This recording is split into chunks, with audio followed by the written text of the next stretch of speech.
Welcome to the Green Ring, and thanks for watching. This video is first in a series of intermission features between Die Walküre and Siegfried, during the channel's note-by-note analysis of Wagner's Der Ring des Nibelungen from first page to last. Please do leave a like and or add comment, even subscribe to the channel, any of these being so vital to the YouTube algorithm which keeps this one-of-a-kind enterprise afloat. The Green Ring introduces many syntactic innovations crowded among those traditional analysis has identified as leitmotifs or motifs. This commentary prefers to take Wagner at his word, who thought of his music's functionality as parallel to that of spoken and written language. Through the large web of themes which dominate all four works, a language has been created of which the world as yet knows nothing. Rather than confuse the issue by adopting in place of musical terms linguistic ones, such as noun, verb, preposition, prefix, suffix, the Green Ring refers to the longest of the tetralogy's syntactic elements as morphemes, shorter constituents, modules, the shortest, cells. Since no previous analysis has recognized these elements, and as they play so prominent a role in this exhaustive analysis, special attention is devoted to them at this midpoint, giving those who follow the arguments it presents a clearer grasp both as they move forward and when revisiting prior chapters. The Meister employs interval leaps with a precision unknown in musical literature overall, while nonetheless building on well-accepted conventions in both musical theory and historical practice. This video concentrates on his employment of fourths to advance his narrative purposes. Derek Cook traces a number of commonly agreed-upon ring morphemes back to what he calls the definitive nature motive, which this analysis holds is the Erde morpheme in major mode. Cook feels it springs from the epic's first discrete syntactic shape, what he calls the original nature motive.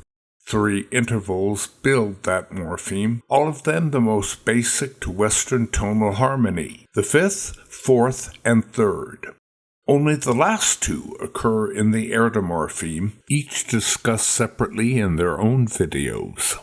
The 4th is equally fundamental and, unlike the 3rd, plays an important role in a host of ring morphemes, an interval this analysis treats as a mark of Erde's direct, if covert, influence on the drama, not as a player but a fount of nobility. Cook provides a vague implication of this influence when he classifies one family of morphemes as heroic because they arise from the 4th and 3rd which surmount the Erde morpheme. That, combined with the 4th's unstable, active quality of yearning towards resolution, suggests the Earth Mother in motion as she works to achieve her mysterious agenda. Unlike the 3rd, whose motion up or down has little or no modifying effect on its sense of vitality, the implications of 4ths are, like 5ths, affected by their motion. In the 4th's case, downward movement is resolute yet usually somber, upward movement stoutly hopeful.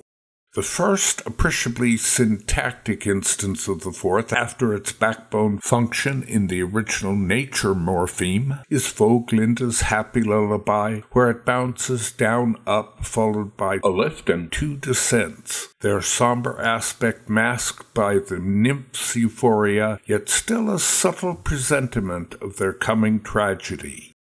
The bounce reflects the Rheinmaidens as fundamental creatures of Erde, while the falling instances reflect their ambiguous place in her agenda. Woglinde's Lullaby, one of the ring's most complex melodies, one which includes practically every interval in the Western octave, is a testament to their place as a fundament of nature. The first morpheme, in which fourths play a definitive role, depicts the Rheingold, whose up-down fanfare-like movement exemplifies both the nobility and potential tragic fate of that magical substance. While stipulating the price of forging the ring, Vogelinde descends a fourth to identify the steely melancholy that dire choice represents. When Wotan praises his fortress in Scene 2, he tellingly opposes rising-falling fourths with falling-rising, while the second half of Freya's morpheme includes 2 falling fourths and a falling-rising strophe. The Golden Apple syntax represents both falling and rising fourths, Wagner predicting the god's end with the rising-falling strophe, while Loge manipulates Albrecht with rising-falling strophes. A bold rising fourth launches the sword, while another forms its backbone, and the god's triumphant entry turns on an ostinato of rising-falling fourths to underline the fortress's tyranny over Erda's natural forces. During Die Walküre, the fourth takes on particular importance for the Welsongs. Sigmund leaps up and down fourths when he boldly identifies himself as a renegade, a combination echoing those bounces in Rheingold, which this analysis treats as a recurrent module telegraphing the hero's tragic natural force as it manifests in him and others. The orchestra's mini-interlude, which caps his narrative to Hunding and Sieglinde, consists of syntax generally recognized by the analytic tradition as recurrent morphemes, which begin with a pair of fourths, one falling, the next rising, which goes on to represent the Welsung race. This same falling-rising fourth combination recurs in a more hopeful context to launch the famed Winterstürme melody, and rising-falling fourths go on to play an important part of the Valkyrie tattoo, the band of Wotan's daughters delegated to foster the curated mortal race of which Sigmund and Sieglinde are the ultimate flower. This is as far as I'll examine instances of this module until moving forward to Siegfried and Götterdämmerung, where it continues to have a significant impact on the work's syntax. My hope is this short video gives you a more complete idea of what I believe are its associative ramifications. Thank you again so much for watching, and do please hit the like button, leave a comment, and if you found this worthwhile, subscribe for the rest of what will be an epic journey. Any and or all are so important to the YouTube algorithm. Oh, and a little donation to my Patreon account would be a huge help in completing this massive work.